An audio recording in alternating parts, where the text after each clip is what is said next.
Padre, sigamos con estas preguntas importantes que siempre la gente se hace sobre el tema de la liturgia. Es importante también abordar este tema porque hoy en día nos encontramos también dentro de la iglesia con algunos que dicen lo importante es la opción hacia los pobres, lo importante es ver a los pobres. Por supuesto que hay que ver a los pobres, en los pobres hay una presencia de Jesús, ya no es importante la liturgia o cada uno tiene que hacer una liturgia a la carta.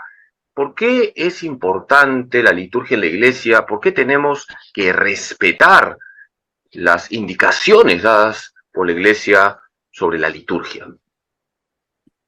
Bueno, hay un famoso adagio latino que dice lex orandi, lex credendi, ¿no? Que podría traducirse más o menos así, así oras, conforme así crees, ¿no? O sea, uno reza según como cree. ¿Mm? La liturgia es el culto por excelencia, debido a Dios nuestro Señor, ¿no? Que la Santa Iglesia a lo largo de 2000 años de historia, ¿no? Cuando digo la historia de la Iglesia, hablo de la historia del cuerpo místico de Cristo, ¿no? De la esposa de nuestro Señor Jesucristo, que está integrada por esos que somos los miembros de la Iglesia, que somos todos los que estamos bautizados, no solamente los sacerdotes, los cardenales, los papas, los obispos, no, no. Y por medio de esa liturgia, ese culto debido a Dios, es parte de la vida, de la virtud de la religión, el hecho de religarnos nuevamente con el Señor, con el Creador. Bueno, la Santa Madre Iglesia nos ha ido mostrando cuál es el mejor modo de adorarlo, de rendirle culto, de dar acción de gracias y a su vez, principalmente lo que es la esencia del culto católico, que es la Santa Misa, de renovar ese sacrificio de modo incruento aquí abajo en la tierra, que fue el sacrificio de la cruz. Esto es la Santa Misa. ¿Mm? La definición de la Santa Misa cuando éramos pequeños, ¿no? No era el banquete, era el santo sacrificio de la cruz ofrecido en los altares por la salvación de los hombres. Bueno, después vendrán todas las otras definiciones, pero principalmente la misa es sacrificio. Es donde Dios nuestro Señor se inmola por nosotros en la cruz para darnos la salvación. ¿Qué sucede?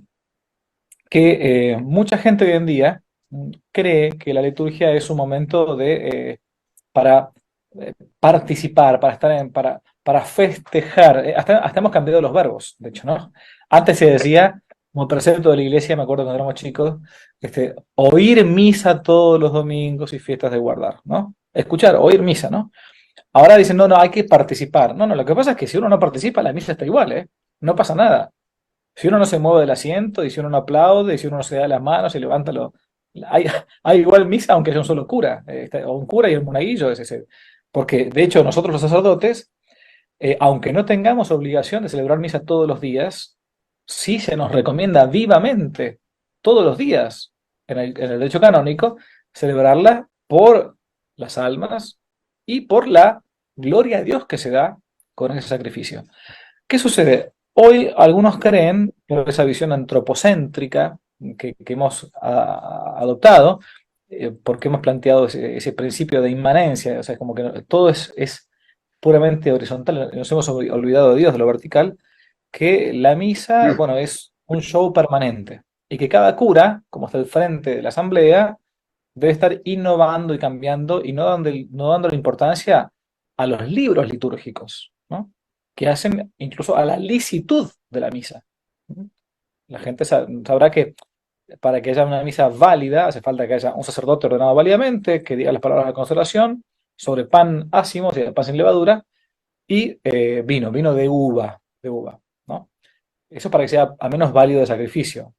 Pero se puede dar que la misa sea válida, pero ilícita. Si yo empiezo a inventar cosas, si empiezo a añadir o a suprimir cosas que no están en el misal. Bueno, lamentablemente hoy sucede que en cada parroquia, muchas veces, en la mayoría de las veces me animo a decir, pareciera haber una liturgia distinta. Es como si hubiera iglesias distintas, ¿no? Porque cada cura normalmente hoy hace lo que le parece y no se lo corrige, ¿no? No se lo corrige. Al contrario, se corrige a veces a aquellos que quieren hacer lo que el misal dice. Sí, y lo peor es que muchos apelan al Vaticano II, al Concilio Vaticano II, para decir que ahora ya podemos hacer prácticamente lo que nos da la gana con la liturgia, cuando la Sacrosanto Concilium con claridad dice ningún sacerdote puede quitar ni añadir nada a la celebración litúrgica. Entonces es incorrecto apelar al Concilio Vaticano II para hacer de la liturgia una especie de show o de espectáculo. Sigamos con la Santa Misa, que es lo máximo. La Iglesia vive de la Eucaristía, es una encíclica de San Juan Pablo II. ¿Cómo vivir bien la misa, Padre Javier? Porque estamos pasando hoy en día por una mundanización dentro de la Iglesia y eso afecta en primer lugar a la misa. Por ejemplo, muchos pastores no les gusta dar la comunión de rodillas, no les gusta, yo no sé por qué, no entiendo, la verdad, yo no entiendo. Sacan los reclinatorios, no entiendo. La postura de adoración siempre ha sido ponerse a rodillas y hay que adorar la Eucaristía. La Eucaristía no es una galleta, es el mismo Cristo. ¿Qué recomendaciones da para vivir correctamente la Santa Misa, para meternos en el misterio de la Eucaristía? Bueno, la primera cosa es, como decían los apóstoles, Señor, aumentanos la fe. ¿Mm? Esos sacerdotes que usted recién decía, padre, de que algunos hasta se molestan porque alguien va a un fiel y quiere comulgar de rodillas. Perdóname que se lo diga, pero ¿sabe qué? No creen en Jesucristo de Eucaristía.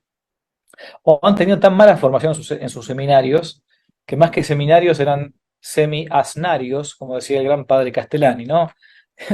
Porque, y esto lo digo no irónicamente, yo, así como usted dijo antes, que hay la presencia de Cristo en los pobres, pero es una presencia simbólica, porque Jesucristo no está del mismo modo en los pobres que está en la creación, o que así como decimos en el catecismo, ¿dónde está Dios? Está en el cielo, en la tierra y en todo lugar. Ok, perfecto.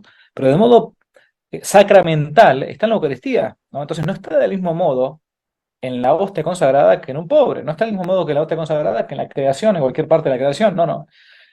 Si nuestro Señor lo dejó y la Iglesia durante 2000 años ha tenido esa reverencia al punto tal de colocar una solemnidad del Corpus Christi, cuerpo y sangre de Cristo, hay curas que no creen en eso. Yo mismo he tenido que vivir en alguna misa muy incómodo, como sacerdote, ver cómo el cura que estaba al lado mío en la fila, éramos dos dando la comunión, me acuerdo, en un santuario, le pedía a la gente que se arrodillaba, que se levantara y que comulgaran la mano. Y la gente era gente joven, sencilla, o sea, eran... ¿Por qué? Porque ellos creen que Jesucristo está en la Eucaristía como está en la creación, en la piedra, en el pez, en el molusco o en el pobre. No, no es lo mismo. ¿Ven?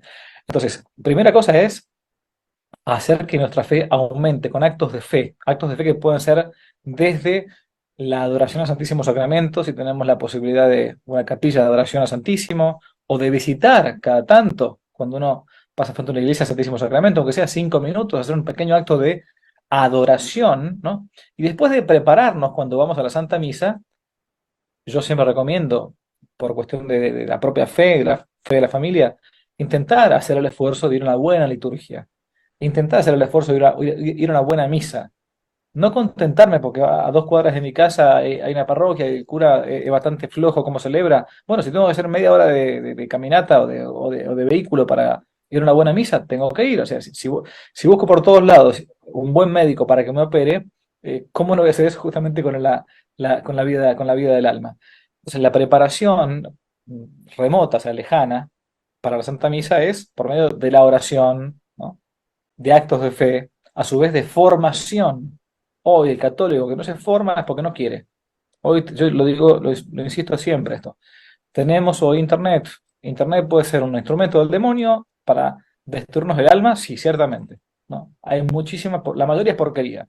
Pero también hay cosas muy buenas. Y si uno las sabe aprovechar bien, puede tener una gran biblioteca para formarse y aprovecharlo. Y después, bueno, prepararse con la vida sacramental. Si sé que voy a ir a la Santa Misa y no tengo el alma en gracia de Dios, es decir, me encuentro en pecado mortal, busco un buen confesor. Y si no encuentro un buen confesor, al menos busco un confesor. Algún cura que me absuelva los pecados, ¿no? Basta con que diga te absuelvo, esas dos palabritas, para que eso sea suficiente. ¿Mm? Una vez le escuché, porque a veces sigo sus programas, decir que lo que usted pide hoy por lo menos es que sea normal. ya no santo, ya normal, que tenga sentido común, que es lo que a veces falta, ¿ah? Nos falta sentido común. Por eso se ve cada cosa rara a veces en alguna celebración litúrgica, como poner una maceta en medio del altar o poner pelotas de fútbol sobre el altar y otras cosas más que son de verdad de película de terror, diría, o como dijo el cardenal de Australia, George Pell, una pesadilla, ¿no? Otra pregunta, vamos justo al sacramento de la confesión. El padre Amor una vez dijo que una de las cosas que más rabia le da al diablo es ver un sacerdote confesando. ¿Podría darnos así brevemente, para los que nos están siguiendo a través del Facebook, algunas indicaciones para hacer una buena confesión? Sabemos, lo hemos estudiado de niños en el catecismo, examen de conciencia, dolor de corazón, propósito de enmienda, confesión de boca y satisfacción de obra. Podría un poquito hablarnos sobre la importancia del sacramento de la confesión para los penitentes y para los sacerdotes. Bueno, empiezo para los sacerdotes, ¿no?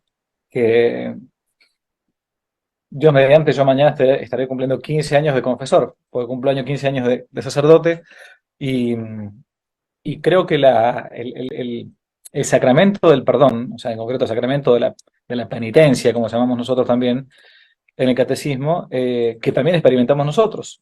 Nosotros los curas también, la gente a veces no nos ve, pero nosotros nos confesamos, ¿no? Nos confesamos con el sacerdote que tenemos en la parroquia, una parroquia vecina, a veces si no me da comodidad confesarme con el que tengo al lado y todo, pero es para nosotros como bautizados, es el lavarropas del alma, ¿no? Para todos, para todos. Pero a su vez como administradores del sacramento del perdón, o sea, del sacramento de la misericordia, ¿no? Que es la confesión, también es un misterio muy grande. Yo experimento más o menos lo mismo al momento de decir esto es mi cuerpo, que al decir te absuelvo. Porque esas dos frases no son mías. O sea, yo le presto, como todo sacerdote, le prestamos la boca, la lengua, los sentidos, ¿no? La voz, pero es Jesucristo que está diciendo te absuelvo. El cura no absuelve, el cura es un instrumento, ¿no? El que está absolviendo los pecados es Dios mismo. Digo, por si alguno que nos está escuchando o viene del mundo protestante o de protestante, sepa que el sacerdote es un mero instrumento, así como un martillo es un instrumento del carpintero, pero nunca nadie va a decir que el martillo hizo la silla, la hizo el carpintero por medio de la herramienta que fue el martillo. Y para las almas, para los penitentes, el resto que reciben el perdón, como también nosotros, bueno, fuera de los requisitos para hacer una buena confesión, como recién el padre dijo, está una humilde aporte. Yo siempre trato de cuando me confieso o cuando enseño el sacramento de la confesión, intento decir a los penitentes que el primer pecado que le tienen que escupir en la cara al sacerdote es el que más vergüenza le da. ¿Mm? O es el más grave que uno tiene. Porque si no, a veces puede ser que el demonio nos complique la vida, nos jorobe, o quiera que lo diluyamos, o lo cambiemos, lo mimeticemos, o lo suavicemos, ¿no? Entonces, el primer pecado que yo confieso, bueno, lo digo en la cara. Y después, que una vez lo dijo, uno se queda tranquilo y empieza con el resto, digamos, ¿no? Y después, ciertamente, lo más importante en la confesión no es tanto la cantidad material de los pecados que ha cometido y circunstancias, que eso es importante, pero lo más importante es el arrepentimiento, es el dolor de los pecados. Si yo voy a confesarme y no tengo dolor de los pecados, o mejor dicho, para ser más preciso, mayor gracia recibo en el sacramento de la confesión, cuanto mayor dolor de los pecados yo tenga, porque es lo que me va a llevar a mí a intentar satisfacer a Dios nuestro Señor con las virtudes contrarias al pecado que acabo de confesar. Sí, y nos haría bien leer un documento de San Juan Pablo II, Reconciliación y Penitencia. Es un documento, lamentablemente, hoy en día no se Olvidado. recuerda ese magisterio tan importante de San Juan Pablo II. Y también sobre el celibato, San Pablo VI, Sacerdotalis Celibatus, que ahí habló de la dimensión cristológica, la dimensión eclesiológica y escatológica del celibato. A veces como que hoy en día pues no se quiere ir hacia atrás con esos documentos tan importantes que nos escribieron los anteriores pontífices. Y eso me conecta con una pregunta también que quisiera hacerle. La tradición con mayúsculas. Qué importante es para la iglesia la tradición, que no es una cuestión meramente del pasado. La iglesia lee la Biblia en la tradición. Y esa es la diferencia con los protestantes. ¿Qué es la tradición, padre? ¿Por qué es importante la tradición? ¿Por qué hoy en día los progresistas atacan la tradición? Bueno, qué buena pregunta. Mm, Nosotros en el catecismo aprendemos que la fuente de la revelación es Dios nuestro Señor. Dios mismo es aquel que se ha revelado a sí mismo, ¿no? Es el sembrador el que salió a sembrarse a sí mismo, salió a sembrar su propia semilla. Y esa fuente de la revelación tiene como dos patas, ¿no? Dos patas. Aquello que nuestro Señor Jesucristo, Dios hecho hombre, dijo y enseñó a sus discípulos, tanto en privado como en público, ¿m? Y aquellas cosas que, de vuelta, nuestro Señor Jesucristo enseñó a sus discípulos y algunos de ellos consignaron por escrito. Entonces yo tengo acá, por ejemplo, la Sagrada Biblia, ¿no? La Sagrada Escritura, la Biblia, ¿no? Bien, esto es la Sagrada Escritura, o sea, quiero decir, es aquello que Dios nuestro Señor en el Antiguo Testamento dictó a los autores sagrados para que consignen por escrito aquello que él estaba inspirando al agiógrafo o escritor sagrado, y entonces nos quedó el Antiguo Testamento y el Nuevo Testamento, aquellos episodios o enseñanzas de la vida de Cristo que a los evangelistas, los cuatro evangelistas o después los agiógrafos sagrados dejaron consignados. Sin embargo, San Juan, al final de su evangelio, el cuarto evangelio de San Juan, dice, hay muchas otras cosas que nuestro Señor dijo e hizo que si fueran puestas por escrito no bastarían todos los libros de la tierra, ¿no? Bien, esas otras cosas que nuestro Señor Jesucristo enseñó a los apóstoles y a sus discípulos es lo que la iglesia se conoce en la iglesia como la tradición con T mayúscula de la iglesia. Quiero decir que al principio era el verbo, como es el prólogo de San Juan, al principio era la palabra, y algo de esa palabra quedó escrita, la Biblia, y algo de esa palabra no quedó escrita, sino que fue tradición oral, y muere con la muerte del último apóstol, justamente San Juan, el apóstol San Juan. Entonces, la fuente de la revelación tiene esas dos columnas. Por un lado, la Sagrada Escritura, la Biblia, y por otro lado, la Sagrada Tradición, que los padres de la Iglesia, los primeros autores y obispos santos de la Iglesia de los primeros siglos, definieron, sobre todo con San Vicente de Lediens, como aquello que fue creído siempre, en todo lugar y por todos. Aquello que fue creído siempre, siempre. Bueno, durante un ratito, no, siempre. En todo lugar. No solamente en Perú, en Argentina, en Roma o en Siria, en todo lugar. Y por todos. No digo todos matemáticamente hablando del 100% de las personas, pero la inmensa mayoría de la gente, por ejemplo, siempre creyó que la Virgen María fue virgen antes, durante y después del parto. La inmensa mayoría de la gente, de los bautizados, desde el principio, creyó que nuestro Señor Jesucristo era Dios y era hombre, no era una mera criatura, como decían los arrianos, ¿no? Una herejía del siglo IV. Bien, en todo lugar y por todos. Eso es la tradición de la Iglesia, una de las fuentes de la revelación junto con la Sagrada Escritura. Ahora, ¿qué sucede? Una corriente de la Iglesia, que podríamos llamar modernismo o progresismo, plantea que la fuente de la revelación no es Dios. La fuente de revelación es el pueblo de Dios. Esto es lo que hoy se conoce en muchos ambientes como la famosa teología del pueblo. La teología del pueblo plantea que es el pueblo fiel, los bautizados, son fuente de la revelación. Entonces, si mañana el pueblo fiel decide que la Virgen Santísima no fue virgen antes, durante y después del parto, por lo tanto, entonces hay que hacerle caso a ese pueblo fiel. Si mañana el pueblo fiel decide que dos personas del mismo sexo pueden vivir en familia como si fuesen papá y mamá, bueno, entonces como la iglesia va cambiando, va progresando, por eso el mundo llamado así el progresismo, esta ideología perversa de la iglesia que hay hoy en día, bueno, entonces debería cambiar. Lo peor de todo y lo más gracioso y lo más paradójico, es que el pueblo fiel, el pueblo sencillo, no cree estas cosas. Es un grupúsculo de teólogos, especialmente de izquierdas, pro-homosexualistas, progresistas, herejes, esa es la palabra herejes, ¿no? Significa que están separados de la verdadera doctrina, que quieren hacer decir que el pueblo opina estas cosas. Pero que es mentira eso. La gente sencilla, como en la época de los arrianos, es la que mantiene normalmente la fe. Efectivamente, y justo por ahí quería entrar con el tema del progresismo. Ha tocado ya algo lo que es el modernismo.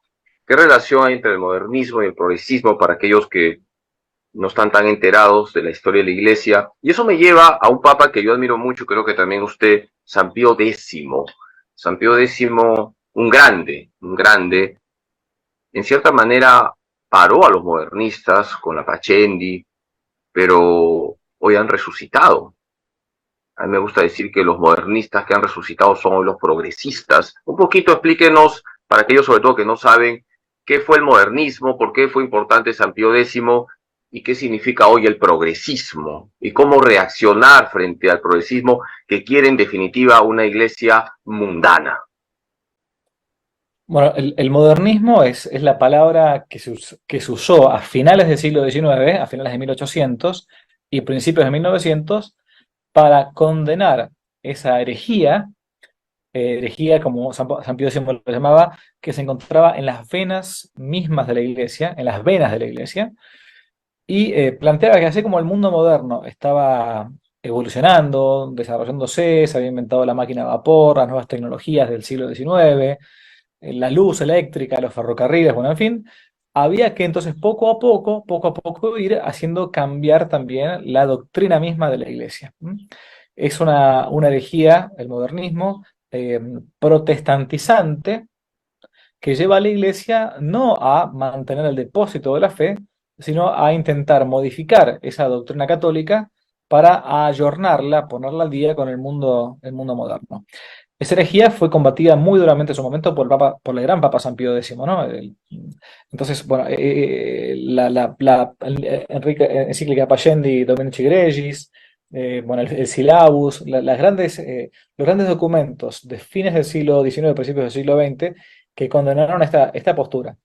Durante un tiempo se vieron más o menos controladas, pero en el siglo XX, nuevamente, comenzaron de modo pero muy fuerte, siguieron de modo subterráneo dentro de la iglesia muchos personajes, de estos personajes, Ranner, Congar, de Lubac, Teilhard de Chardin, y después todo lo que ustedes conocen bien en Perú, que es toda la corriente marxista de la teología latinoamericana de la liberación, que ni es teología, porque no une al hombre con Dios, ni es latinoamericana, porque fue inventada en Holanda, ni libera, sino que esclaviza al hombre, ¿no? Bueno, es una especie de comunismo en la iglesia. Bueno, entonces el modernismo terminó mutando de nombre al menos, y para no colocarle el mismo nombre, se le llamaban así teólogos de avanzada o teólogos del progreso o progresistas. O sea, progresismo y modernismo son prácticamente dos nombres distintos de una misma herejía que ya lleva más o menos 100 años o más. Yo me acuerdo cuando estaba haciendo mi licenciatura en la Universidad de Navarra y estaba buscando hacer tesis, hablé con un profesor muy prestigioso, Saranyana, y le dije que quería hacer pues una tesis de teología y le dije, quizás sería bueno hacer una sobre la teología de la liberación, cómo refutarla, y le dije, pero ya ha muerto, porque entonces había salido Libertatis Nuncius, Libertatis Conciencia, y pues yo, ingenuo, pensaba pues ya la Santa Sede ha Docente. hablado con gran claridad, esos documentos son muy buenos, y él me dijo, no, no ha muerto, no ha muerto, me dijo, se me quedó grabado, efectivamente han resucitado con otros nombres. Los progresistas, aquí tengo algunos puntos sobre los progresistas, creo que coincidimos, a ver, padre, si no, corríjame. Rechazo al catecismo, rechazo a los dogmas, rechazo a todo lo que significa tradición, rechazo a lo que significa adoración eucarística, por supuesto, rechazo al rosario. En cambio, aceptación del feminismo, aceptación de la ideología de género y las palabras mágicas, inclusividad. proceso, Que, que- escucha, que- todos que esos son son todas, palabras que son mágicas. todas, que son todas mentiras aparte. Claro, claro, por eso Son todas- eh, ¿Por qué? quisiera Porque, que con esa claridad que tiene nos diga porque estas mentiras, estas palabras talismánicas y mágicas que ahora aparecen por todo lado, inclusividad, proceso, escucha, etcétera, etcétera. mire, ¿y por qué digo que son esas palabras talismanes o mágicas que son falsas? Porque cuando uno después va a la práctica, estos teólogos de avanzada, tolerantes, misericordiosos y todo, son los grandes dictadores y tiranos de aquellos que no piensan igual. Yo siempre digo lo mismo, ¿no? A ver, eh, porque se ha hecho la experiencia de todo, de la misa rock, de la misa folclore, Con de la misa payasos, de niños, de la misa payasos. con payasos, con lo que sea. ¿Por qué no nos dejan hacer la experiencia de la tradición? Mm, Bueno, eso está imposible, es imposible. Eso está prohibido, ¿no? mm. Se es tolerante con todos, pero la tolerancia, o sea, no hay cosa más macabra que la intolerancia de estos tolerantes. Porque son palabras muy bonitas, pero que después en la práctica, cuando una persona va a comulgar de rodillas en la boca, no te lo dejan hacer. Cuando un seminarista, como yo he conocido, en un seminario, se colocaba a rezar el rosario de rodillas en la capilla del seminario, venía el rector del seminario y le decía que es una cosa de viejas, que no tenía que hacerlo. Entonces, es una mentira esto, son unos cínicos, son unos hipócritas. Y acá lo que hay que decir es que hay ocupas eclesiales. Hay gente que está detentando un lugar en la iglesia, pero que no es de los nuestros. Es como dice Jesús en la parábola, ¿no? Del trigo y la cizaña, que cuando van creciendo no se da cuenta que es trigo y que es cizaña. A veces es muy difícil cortarlo al momento, porque bueno, porque se corre el riesgo, como dice nuestro Señor, de cortar también el trigo. Pero la gente, y yo en esto estoy muy convencido de esto, la gente sencilla, el pueblo fiel, como nuestro Señor dice en la parábola de un pastor, sabe distinguir al buen pastor del mercenario, ¿no? A mí a veces me dicen, padre, ¿usted cómo hace? ¿Cómo llegó a tener tantos seguidores en YouTube? Mire, yo no bailo en TikTok, no hago payasadas, no sé, no ando, no me he visto de laico, me he visto siempre de cura, ¿no? Y entonces, bueno, ¿y cómo es para tener tantos seguidores si usted no hace todas estas cosas? No hace todas esas... Es que la gente es sencilla, y no digo ninguna cosa excepcional, realmente lo digo. Yo digo lo que está en el catecismo, punto, nada más. Y no tengo, y tengo, no digo no tengo miedo, soy bastante inconsciente cuando hablo. Entonces hablo de modo franco, como me sale. Y la gente sigue eso, porque la gente está ansiosa de la verdad, por más que estemos en un mundo totalmente con la inteligencia prostituida, anormal, donde se nos ha querido destruir el sentido común, queda todavía en la gente sencilla un resabio de orden natural y cuando encuentra la verdad, la sigue. ¿Mm? Nada más que eso. La gente sencilla lo sabe. Totalmente de acuerdo. Ya que ha tocado un tema, la razón que está prostituida hoy en día, el relativismo que vivimos, que ya lo denunció Benedicto XVI, la dictadura del relativismo, donde se niega la verdad objetiva, estamos en la apoteosis de la subjetividad, me lleva a uno de los santos y teólogos que creo que usted más conoce y es Santo Tomás de Aquino. Alguna vez San José María dijo, no se aparten de Santo Tomás de Aquino, un grande. ¿Por qué es importante Santo Tomás de Aquino? ¿Por qué hay que ser tomistas? Es verdad que en la teología pues hay escuelas diversas, legítimas todas, mientras no se digan tonterías, pero siempre Santo Tomás tiene un puesto muy importante en la teología. Y por cierto, aquí en mi santuario, en mi parroquia, hay un grupo de jóvenes que me ha pedido también unas palabritas de apoyo, es el grupo Fides el Ratio, grupo de jóvenes, y me dijeron cuando esté con el padre Javier que nos dé un consejo a nosotros jóvenes que somos tomistas, que estudiamos a Santo Tomás, qué consejo nos daría sobre Santo Tomás de Aquino, ¿no? Cómo estudiarlo, por qué es actual, etcétera. Bueno, primero, a la primera. Santo Tomás de Aquino es el más sabio entre los santos y el más santo entre los sabios, como se lo ha dicho en la iglesia. Es el teólogo y el autor que ustedes van a ver siempre más recomendado en toda la historia de la iglesia, en todos los concilios, en todas las encíclicas. Santo Tomás es es llamado el doctor Comunis, doctor común, ¿no? Yo hace muchos años vengo escribiendo una vida de Santo Tomás, espero algún día poder publicarla.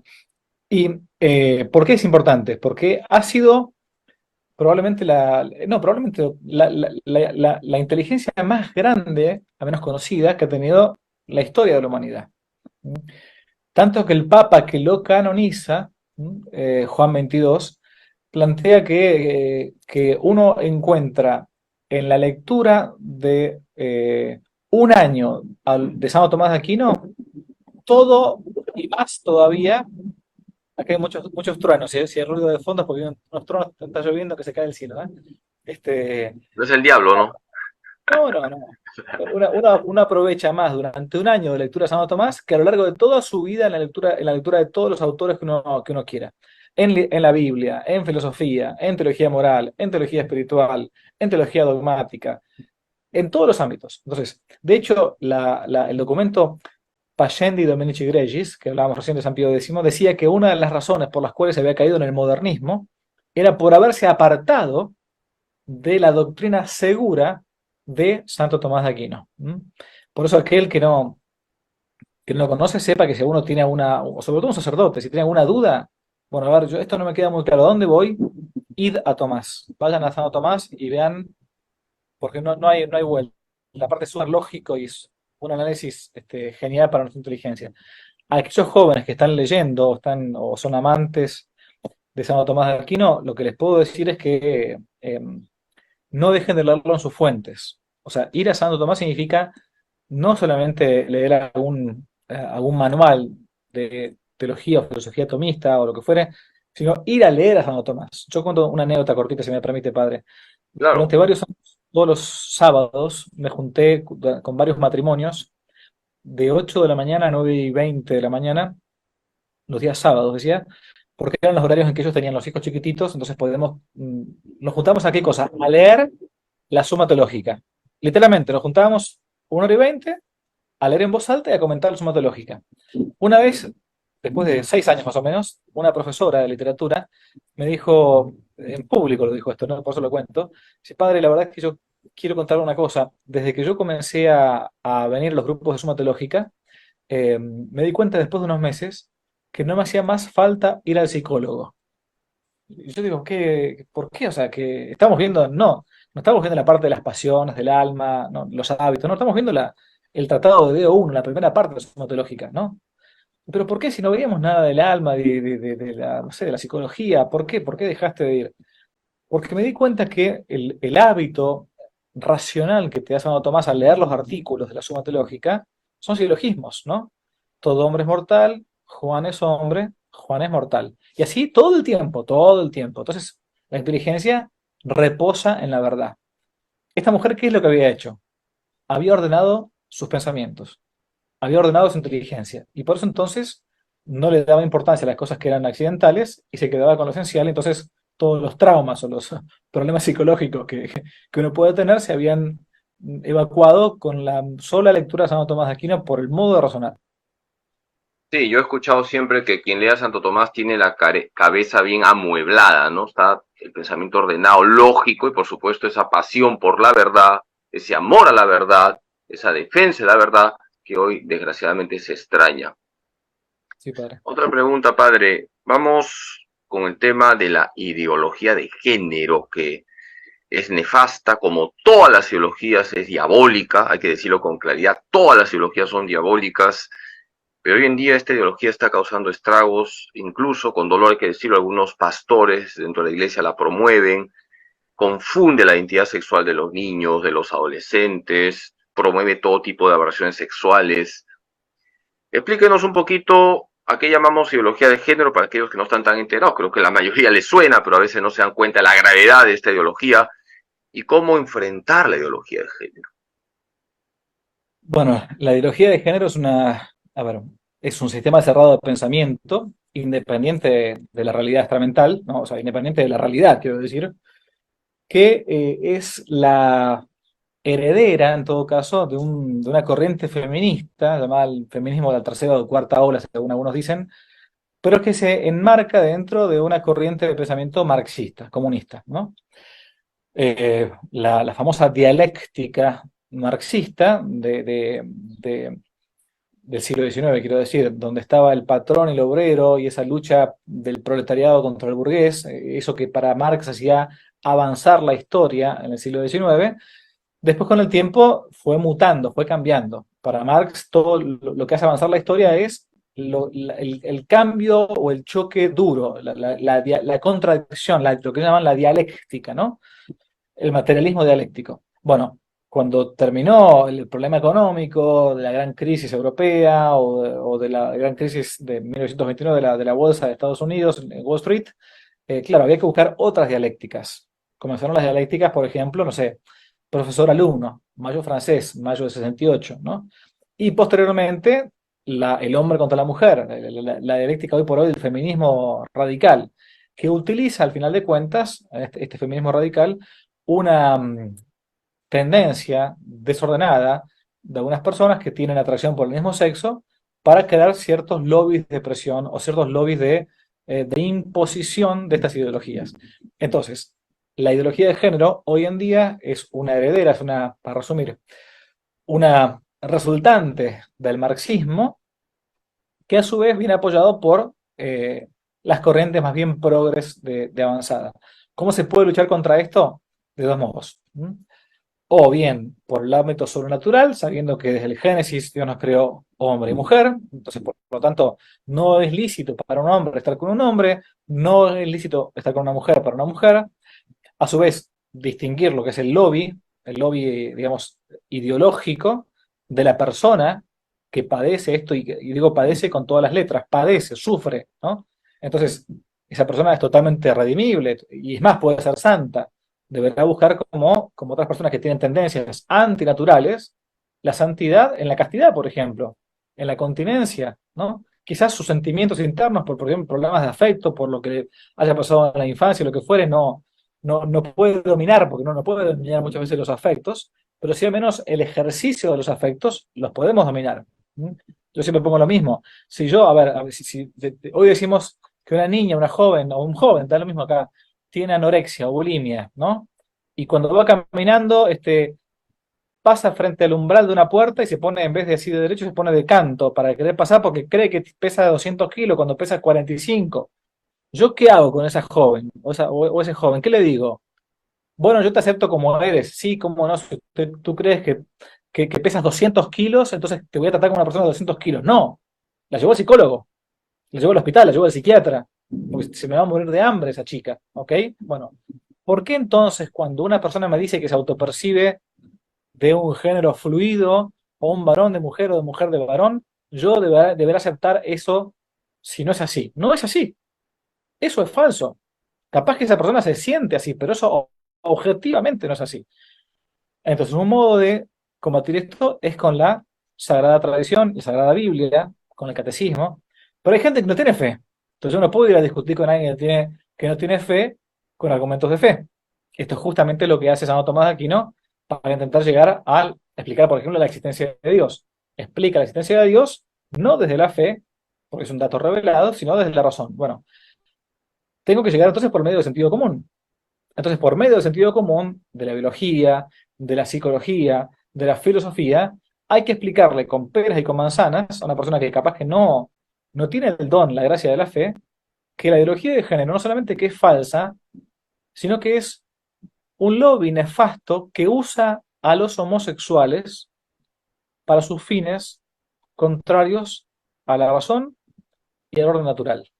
Y que realmente el padecer una tendencia contraria a la misma biología, es una pasión, técnicamente hablando, desde el punto de vista filosófico, que también se puede llevar adelante incluso hasta la santidad, si uno la vive como una cruz, realmente como una cruz.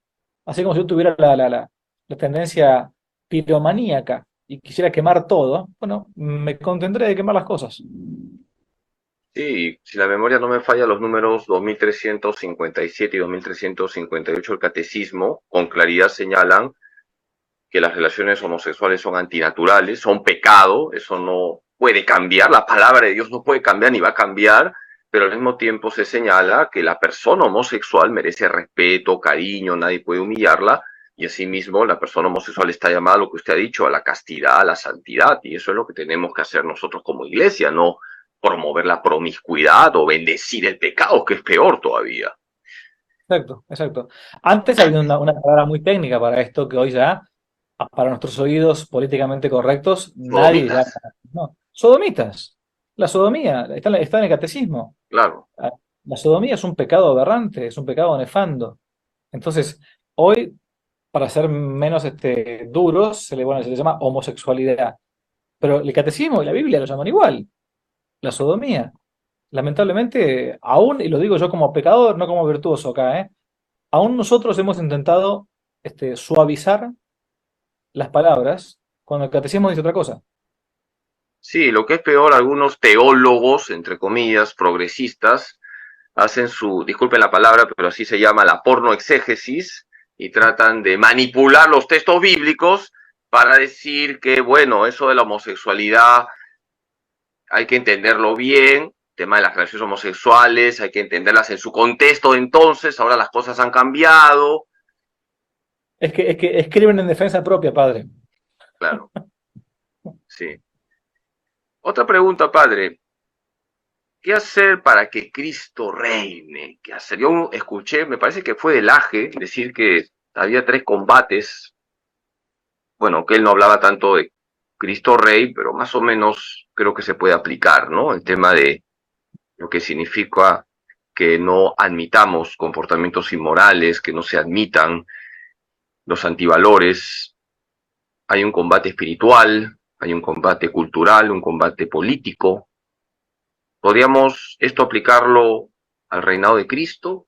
Para que Cristo reine hay que entrar en estos tres combates, sabiendo pues que en el tema político también la iglesia no tiene un partido político, pero sí la iglesia le pide a los laicos que no apoyen partidos que promueven ideologías o promueven comportamientos que van contra la palabra de Dios. Entonces, en síntesis, ¿es correcto decir que tenemos que meternos en un combate espiritual, cultural y político para que los valores del reino de Dios se plasmen en la sociedad? Mire, yo creo que la batalla puede ser cultural, puede ser política, puede ser intelectual, lo que fuere, pero la guerra siempre es espiritual. ¿M? O sea, detrás de todo problema político, decía un gran filósofo y político español que fue Donoso Cortés, detrás de todo problema político siempre hay un problema teológico de fondo, ¿no? Entonces, la batalla puede ser cultural, pero la guerra, al final de cuentas, es espiritual. O sea, es una guerra contra las potestades de este mundo, entre Dios y aquellos que son contrarios a Dios, entre el cristianismo y la doctrina anticristiana, esa revolución anticristiana que intenta dar vuelta patas para arriba a este mundo y que quiere destronar y ha destronado a Dios nuestro Señor de muchos ambientes. En muchos lugares, en nuestros estados hispanoamericanos, por ejemplo, a Cristo ya no se lo venera. O se lo pone como un dios más, digamos, como si fuera el antiguo Imperio Romano, cuando conquistaba diversas provincias, colocaban en el panteón un nuevo diosecito, digamos, ¿no? Entonces, bueno, Cristo ya no reina en muchos lugares, no reina en los estados, en muchos estados no reina en las escuelas, aún en muchas escuelas católicas, sociedad anónima, quiero decir, ¿no? No reina a veces en el corazón de muchas familias, ¿no? Entonces, aquello de San Pablo, oportet illud regnare, o sea, es necesario que Cristo reine hasta que ponga a todos sus enemigos bajo sus pies, es la divisa que tiene que tener todo católico. Y entonces nosotros intentar de parte nuestra, en lo que podamos, como militantes, como católicos militantes y no católicos vegetantes, tratar de que Cristo sea conocido, y para eso hace falta predicarlo con la palabra y con el ejemplo. No solamente con el ejemplo y con la palabra. Los protestantes en esto nos sacan kilómetros. ¿Cuántas veces a nuestras casas nos han tocado la puerta católicos? Poquísimas o quizás nunca. ¿Cuántas veces a nuestras casas nos han tocado la puerta evangélicos, mormones o igual, la secta que no sea? Bueno, hace falta que Cristo reine.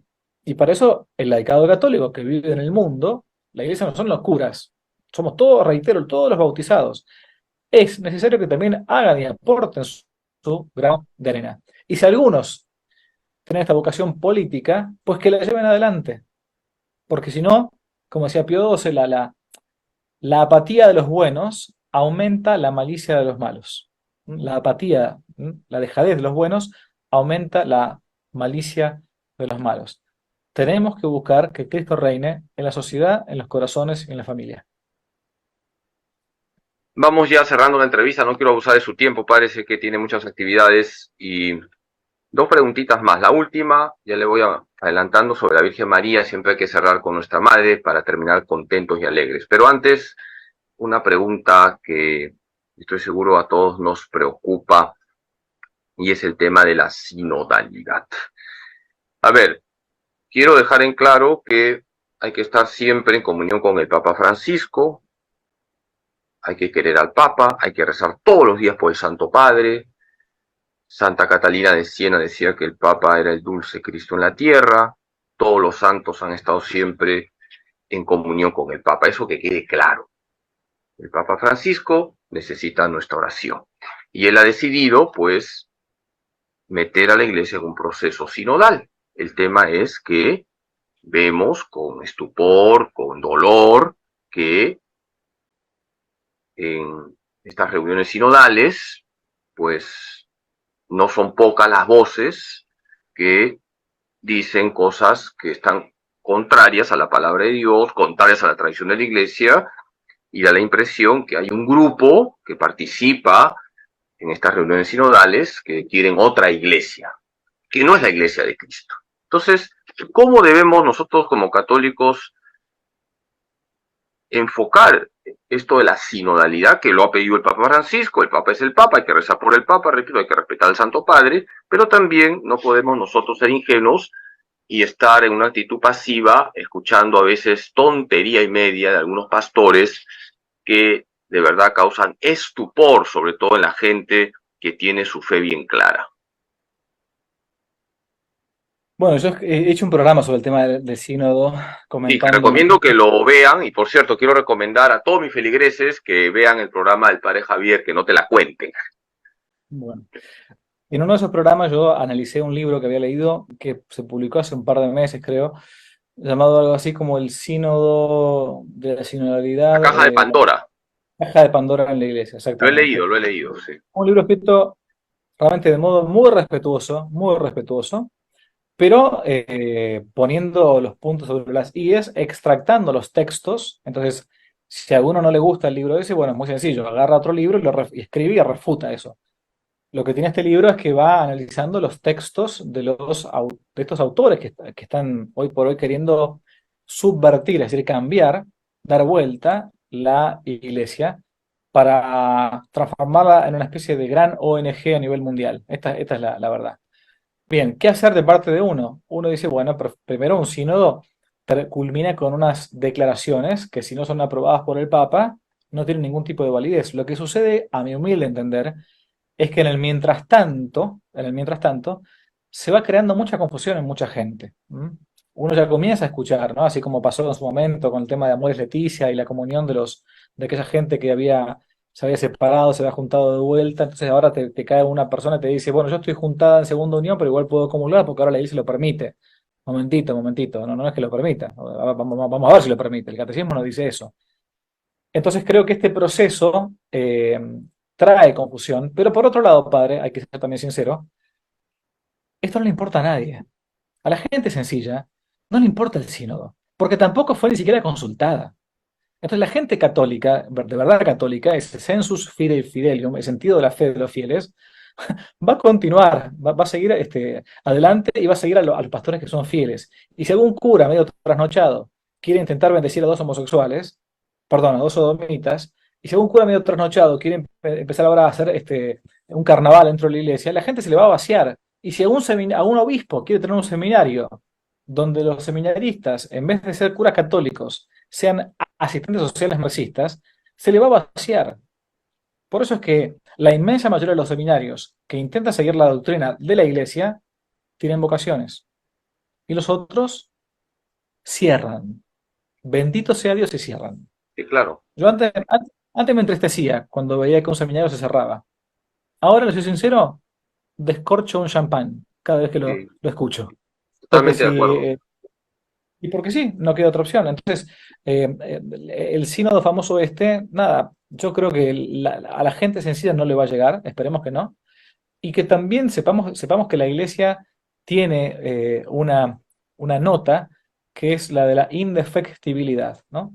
Va a subsistir la iglesia, así sea con un solo fiel, cuando el Señor llegue en su segunda venida. Muy bien. Efectivamente, totalmente de acuerdo. Aquí en nuestro santuario del Señor de la Divina Misericordia viene muchísima gente todos los días. ¿Qué desean? Desean la confesión, desean adorar a Jesús Eucaristía, desean rezar el rosario, desean a Jesús. Eso es lo Claro. que desean, no tonterías, no cuestiones mundanas. Para eso está la iglesia. Y ya para terminar, tenemos que hablar de nuestra Madre Santísima, la Virgen María. A mí me gusta decir, hay que ser recontra marianos. ¿Por qué es importante la Virgen María? A mí un libro que me tocó el corazón, son dos libros los que me tocaron el corazón antes de entrar al seminario, Las Glorias de María y el Tratado de la Verdadera Devoción. Dos joyas, Las Glorias de María de San Alfonso María Ligorio y el Tratado de la Verdadera Devoción de San Luis María de Montfort.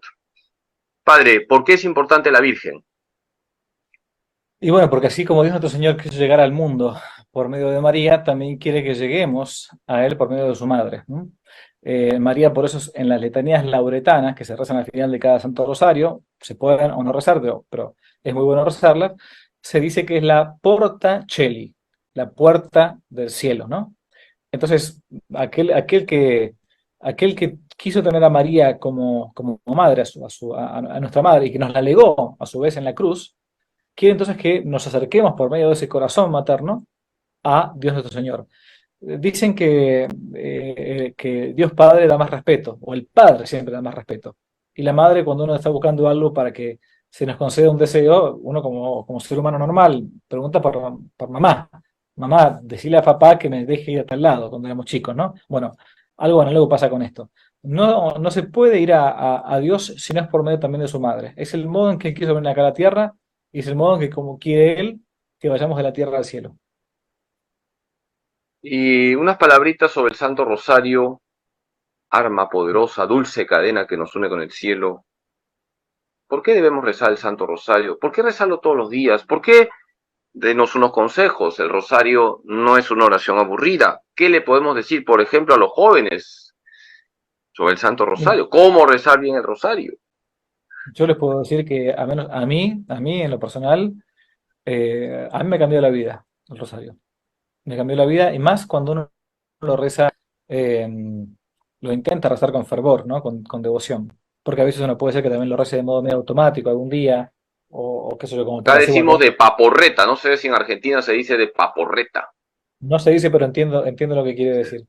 Este, ¿por qué? Porque es una oración muy sencilla, son como balas que van al corazón del demonio, ¿m? Las cuentas del rosario, y a su vez es de las oraciones o de las devociones populares, de los sacramentales más recomendados por la Santa Madre Iglesia. La Virgen Santísima dejó esas 50 cuentas de rosario.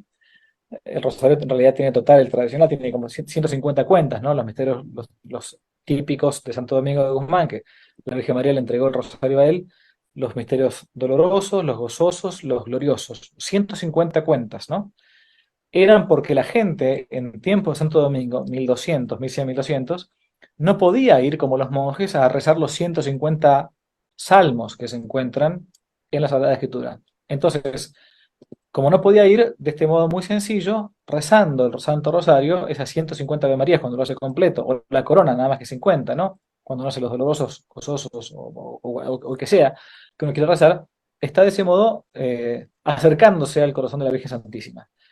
A su vez, ¿por qué? Porque está prometido por la Virgen María que aquel que reza el Rosario posee un signo, que es el signo de la predestinación, que significa que Dios lo quiere en el cielo. Aún si uno fuera un ladrón, un delincuente, un violador, lo que sea, bueno, Dios le va a dar las gracias necesarias para que se arrepienta antes de morirse e irse al cielo. Tiene muchas, pero no solamente está indulgenciado el rosario, si yo rezo con las debidas condiciones, en comunidad, por ejemplo, estando en gracia de Dios, bueno, por las almas de los fieles difuntos, por las almas de los fieles que están vivos. Bien, el rosario es un arma muy, muy poderosa y por eso aquellos que atacan a la Virgen Santísima, atacan al Santo Rosario, Se están separando de Dios. ¿Mm? Porque sin saberlo, quizás, pero se están separando de incluso de los consejos que Dios dio para llegar al cielo. Gracias y nos veremos si Dios quiere en febrero. Sí, Bendiciones. en Muchas febrero. gracias, Muchas Martín. gracias. Gracias, Padre Carlos. Gracias, Padre Javier. Ustedes. Si les gustó el video, aparte de suscribirse, activar la campanita y comentar, en la descripción de este video se van a encontrar con el link de la plataforma Patreon, un modo concreto de apoyar este apostolado que intenta hacer una contrarrevolución cultural y espiritual. Dios los bendiga y que no te la cuenten.